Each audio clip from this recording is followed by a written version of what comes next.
All right, people. Last episode of this glorious week, episode number 101, the myth of quote unquote oversaturation.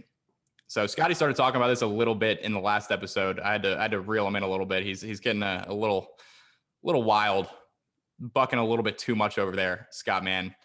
Not staying in line, but it's okay because you know what? We're here to talk about these things. Um, so oversaturation, like what is this? This is that kind of concept where people see a lot of people getting into something or a lot of people selling something, or even, I mean, I feel like people do this even if they just see like one business doing it. Like it can just literally be one business. They see someone doing something and they're like, damn, someone's already doing this. There's too many people doing this. I'm too late. This isn't going to work for me. This is a complete fallacy. This is a very like regular person mindset. This is a very like average person way to think, compared to like a sort of business mindset, the way a businessman or a businesswoman might think. I don't know why this is, because I mean, like logically, this is like really dumb, but this is how everyone thinks. And like, I mean, I thought like this too, and I just don't know like where does that come from? I mean, I think it probably comes from a place of truth where if you're trying to open a pizza store in a city with a million pizza stores on every block, you're going to struggle. Yeah, but that's It's not even the situation we're talking about. It can literally be like one business doing it, and people are like, oh, someone's already doing it, so it's not gonna right. work. The what people do is, if you think about the pizza store example, um, when you're looking if there's competitors, the only thing you're going to find is competitors. You're not going to find out that there's a million people looking for this. You're not going to find that there's a million other businesses unrelated to this. If you Google whatever or you start looking for competitors, the only thing you're going to find is competitors. So you're kind of inclined to think that there's a lot when really there might not be. There might not be for the size of the market or for the number of different variations or different tastes that people have in the market. Um, but it's tough. I mean, it's tough to know. I get excited too when I see a cool product or something that has low competition. I think the ideal situation, I guess we'll talk about this a bit later as well. The ideal situation from my perspective might be there are competitors, but not many or not good ones. Because if there's no competitors, there's probably a reason for that. Either the market's not there or there's a fundamental problem with the product, the idea, with something. On the other hand, if there's a million stores doing it, probably not a good thing. But even then, it doesn't matter how many Shopify stores there are if people haven't seen it. The problem is when everyone has seen it. And what people don't understand about competition is, I think it's hard to wrap your head around how many people there actually are in the world or in the United States. It's very hard to wrap your head around that. So even though you might have seen something a couple times, and especially if you're thinking about opening a business, you're going to start seeing that business or ads for similar things all over the place. That doesn't mean everyone else is seeing it all over the place. That's partly the algorithm and partly your, I think, confirmation bias or something, Mm-hmm. um, where those ads stand out to you, whereas they don't stand out to other people who might also see them but just ignore them or just kind of scroll past them and not pay any attention. Yeah, I think that's a really good point about the kind of concept of people don't really understand just how many people there are to sell to. That kind of mindset of like, oh, someone's already doing this. This is oversaturated, so I can't do this. That very much comes from a place of scarcity. It's kind of this thought process of like, oh, someone's already doing it, or there's too many people, so there's not going to be enough customers for me, so it's not even worth trying. There's a fundamental like misconception in the second part of that, thinking that there's not enough customers. I think that's kind of the root of a lot of it. We just don't have the ability, our tiny little human monkey brains, we're not able to conceptualize how many people 300 million people is. That's the population roughly of the US. I think it's actually probably closer to 400 million now, then somewhere around there, maybe 300 mil, 400 mil, whatever. That is just such an immense amount of people that like you can't understand how many people that is. In your brain, the amount of people that you need to buy from you to make a living is probably a lot higher than the actual number, whatever that is. And the number of people that you think are available in this market to sell to is probably actually also a lot higher than you think it is. So in business, I mean, there are situations where there's a limited amount of customers, and like that's the limiting factor, right? Like, I don't know, Coca-Cola, right? Coca-Cola is competing with Pepsi, with Mountain Dew. Obviously, like a lot of these companies are like, I think Mountain Dew is probably owned by Pepsi, but you get the idea. In that situation, in a market that is so developed and that is so wide reaching, the thing of like oversaturation, like, yeah, that's kind of a thing. They're literally like at the level, and like at the level of scale. These are multi-billion-dollar companies. They're at the level of scale where someone not buying a Pepsi, that could mean someone buying a Coke, right? Like that actually is like, has some sort of like truth to that. I think maybe that's also a big part of it, is people tend to think about business on the scale of like billion-dollar corporations, when business on the scale of $1 billion corporation is extremely, extremely different from business on the scale of you running an e-commerce business that makes you enough so that you can live a good life. It's two extremely different things. The amount of people that you need to do that is so incredibly small compared to how many people are out there. In any industry, if you have a store that's doing, I don't know, let's say 5 million a year. 5 million a year would be, in revenue, that's a really solid living, right? If you calculate the profit out, that's a really, really solid living. You don't need that many people to make that kind of living. Whereas in order for Coca-Cola to maintain it being $1 billion company, they literally have to have millions and millions of people buy from them. You need to have like thousands. Thousands is a lot different from millions. So the reality of the world is that there are so many people that in any given industry, it is extremely unlikely that your problem is that there's not enough people to sell to. There's not enough customers. In almost every situation in e-commerce, there are so many people that you could potentially sell to that like it doesn't matter at all, the competition.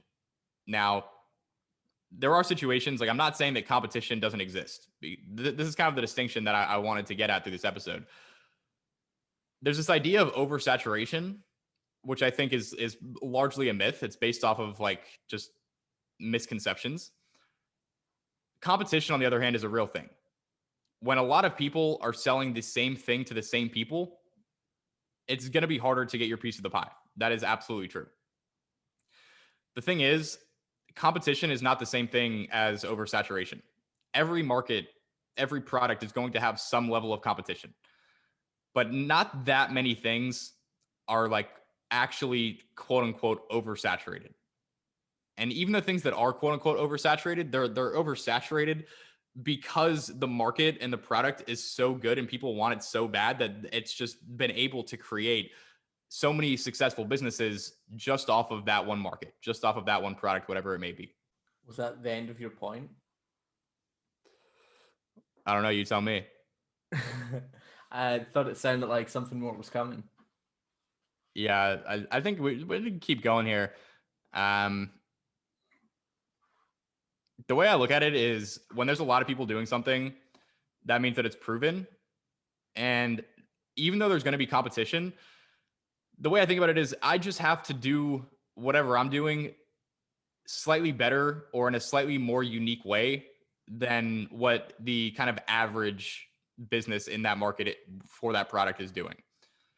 And the reality is, it's not that hard to do that. I mean, it's not easy, but it's not like incredibly hard. It's not impossible, because most people, even the people who run businesses, they're pretty average. Like, even successful businesses oftentimes have so much room for improvement. And even without the like aspect of improving it and doing it better, one of my favorite examples to put this in perspective is water bottles. Water is literally like the most basic product in existence. It does not get any more basic or simple than that. Still, if you go to the grocery store, there's an entire aisle, like basically half the entire aisle is dedicated just to water bottles. And there's like dozens of different brands and they're all selling the same fucking thing. It's just freaking water, man. It's water. It's free out of the tap. You don't even have to pay for it if you don't want to. But guess what? People still do. People buy water bottles. There's a bunch of different companies. Everyone has their different preferences for what water they like.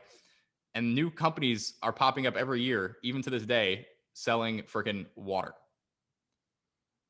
Imagine that being your story. You're sitting on your yacht. Someone asks you, how do you make your millions? It's like, oh, I sell water. Yeah. Be pretty dope. Be pretty dope. I'd love to start a water brand. That'd be pretty cool. But again, you have to keep in mind, like, competition is real, but kind of like Scotty was saying earlier, it's a balance.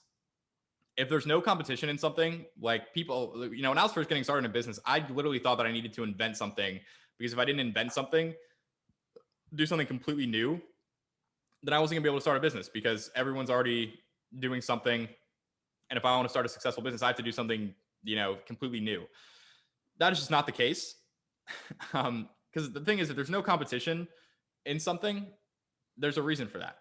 It's probably because it's just not a great market. It's not that good of an idea. There's not that much money in it. Maybe there's some other fundamental flaw. There's very few cases where you're going to come up with some crazy $1 million amazing idea that no one has ever thought of yet. I hate to break it to you, man. There's a lot of people on this earth. A lot of them have been thinking about business ideas for a lot of time. You coming up with some crazy new ideas, I mean, it happens every once in a while for sure. I'm not saying it never happens, but the chances that that's what's happening in a specific situation where you find something that you come up with an idea and there's no competition, there's no one else doing it yet, it's probably not because you just came up with the greatest new $1 million idea. It's probably because it's just not that great of an idea. On the other hand, if there is competition, that means that people are already doing it successfully.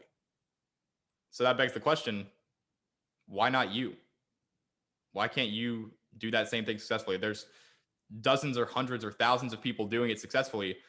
What's one more? Why couldn't you be one more? That's kind of how I think about it. Yeah. At the end of the day, I don't think it's really as much about the idea. It's more so about the execution and consistently being good, being different, and just always improving. It sounds so simple, but it's to almost every business on a small scale. Like, you're not going to start the next Uber by just being, hey, I'm just going to improve every day. But for what we're trying to achieve, what people listening to this are trying to achieve, it's just a case of actually do whatever you're doing well and keep trying to improve it. Because most people suck. Most people are not good. And then they start off not good and they don't improve. So if you can start off good and then keep improving, you're already miles ahead of most competitors. So it doesn't really matter whether you have a ton of competition or not, as long as you're better. Yeah. Now that said, there are, competition is real, and there are things that just are insanely competitive. Like, for example, me and Scotty probably aren't going to start a company that sells weight loss supplements anytime soon. Weight loss supplements are probably one of the most competitive product markets out there. Like, I mean, and it's because it's a very primal, like, basic instinct to not want to be fat. No one wants to be fat, so that's a huge market. And the reason that we're not going to go attack that isn't because it's like, I don't know, it's impossible. Like, I think it's possible, but we'd have to be really, really good. And the companies that we'd be competing with are companies that are really, really good, have huge budgets, have really talented people, have a lot more resources than we do. And to us, that just doesn't seem like a good bet to make. And are willing to run unprofitably for years. That is, I think, possibly the most important point. That is also true. I don't think their team is actually better than our team. I don't think so. But they have financial resources that allow them to burn money for years, which we can't even do for months. Right. That is very But then again, we might take that same weight loss product and target it at minority women 50 plus, which is not worth it to the company that is going for either 500 mil a year in rev or we go bust. That's sort of their goal. Like, hey, it's 500 mil a year or nothing. Whereas for us, if we get a business to 5 mil a year, that's pretty good. That's pretty fucking good. So to them, it's not even worth going after that smaller subset of the market. And we can absolutely crush them in that subset because we're making all of our marketing, all of our branding, everything specific to appeal to that demo. Yep. And I guess that there then brings us to the kind of final point here, which is that you can largely beat quote unquote oversaturation just by taking something that's already working and niching it down to a specific subset of the market. Just going very specific in who you're targeting. It's not a weight loss supplement for everyone. It's a weight loss supplement for minority women over the age of 50. I don't know if that's necessarily the greatest example, but you kind of get the idea. By taking something that's already working in a large general market and angling everything towards a specific subset of that market, you basically remove all that competition from the big, huge companies, because they're not going after specifically that type of market. They're going after everyone. And if you make all of your marketing, all of your messaging, everything, make it feel like it's for a very specific kind of person, they're going to buy from you over the general one every time. Because, it's like if you have a broken, I don't know, say you got a broken Subaru, you got a freaking Subaru, you're a Subaru guy, you got a Subaru and it's broken, you need to fix it. Are you going to take it to, I don't know, like Jiffy Lube, which fixes any type of car? Or do you rather take it to the Subaru guy who literally only fixes Subarus? Well, you'd probably take it to the Subaru guy. You got a Subaru, he only works on Subarus. You would assume that he's probably going to be pretty damn good at working on Subarus. And that's how it works in business. If you make everything very specific for a specific type of person, make it really feel like it's for them, they're going to choose you over the bigger guy every time, just because it just makes more sense. They're going to assume that you're going to be better because you only do what they are. Does that make sense? If you hone in on one thing, people are going to see that and be like, oh, well, if they're only doing this one thing, they must be pretty damn good at it. Yep. Niche down and just be better. Be better. That's pretty much it. I was talking about this today with a buddy who I was telling him about copywriting, and I think he said, oh, my dad said that's not a good thing to get into because it's sort of oversaturated and you're just going to be competing with Indians that are doing cheap labor. And I sort of tried to explain to him that like there are less than 100 Indians in the entire country that can write English copy at the level of a high school graduate that is a native English speaker. So if you know nothing about copywriting, you're already better than 99.9% of all Indian copywriters. So like you're not even competing with them because you're better. Who you're competing with is other native speakers. So again, there's plenty of those. There's plenty of people that can write email copy because that's not that hard of a skill. Like I can teach someone how to write email copy, a native speaker, at a decent level in like a month. So if the education, sort of the learning curve is 1 month, there's going to be a lot of people that can do that. It's going to be saturated, quote unquote. Now, writing emails for DeFi products or something is going to have a larger learning curve. There's going to be fewer people that can do that. You're more niched down. It's going to be a lot less saturated, and you're going to have an easier time finding work, and you're going to be higher paid. Now, still email copy, so it's still not super hard to write. Now, what about if you can write like long form sales letters or long form VSLs that convert super well? Suddenly you've got a high value skill that almost nobody has. Like none of these dipshit email copywriters can write VSLs that convert. It's just a much bigger learning curve. It's a much more valuable skill that is a lot harder to learn, and therefore it's not oversaturated in the same way that maybe email copywriting or shitty article writing that the Indians are doing. It's just, if you're better, you're gonna play in a subset of the market that very few people can play in. It's the same with ecom. If you're just better, the competition that sucks doesn't really matter. Yeah, that is very true. I think just in a general sense too, like the people who talk about, you shouldn't do this because it's oversaturated, there's too many people doing it. Like if anyone says that to you, like take stock of, are they a successful business owner? If they're not, like, just completely ignore what they're saying. Because people who have no business experience love to think that they know a lot about business. Newsflash, they don't.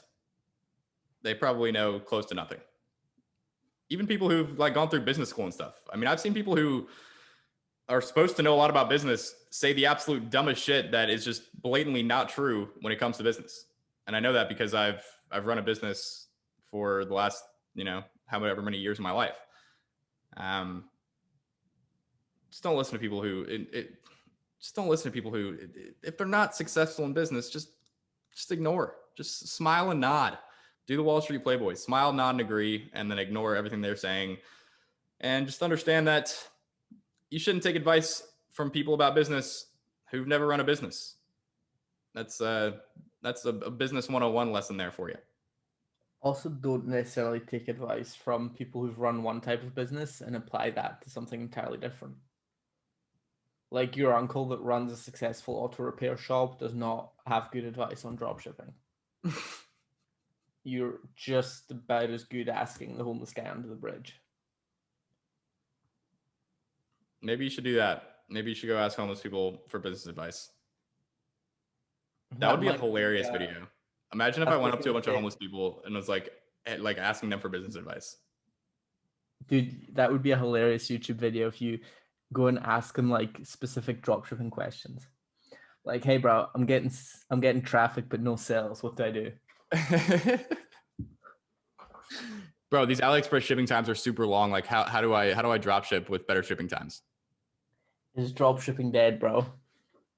He's just looking at you with like this just confused, glazed over look. And then he just looks at you and like smashes a fucking Natty Light can on your head. Or maybe he has a super eloquent answer, but he went broke drop shipping, so now he's on the street. Yeah, maybe you find an actual business dude who just lost it all, and he turns out to have great advice. Probably not. Shows you his Instagram. He used to be standing on M4s too, and look at him now. Look at him now. Where are they now? Homeless. They are homeless. That is what they are. Okay. Well, I think that's the rundown, folks. Besides the bit about homeless people, that's kind of the myth of oversaturation. Is competition real? Yes. Just because someone's doing something doesn't mean that you can't do it. In fact, it probably means the opposite. If I see a lot of people doing something, that is a signal to me that it is working and it might be something worth pursuing.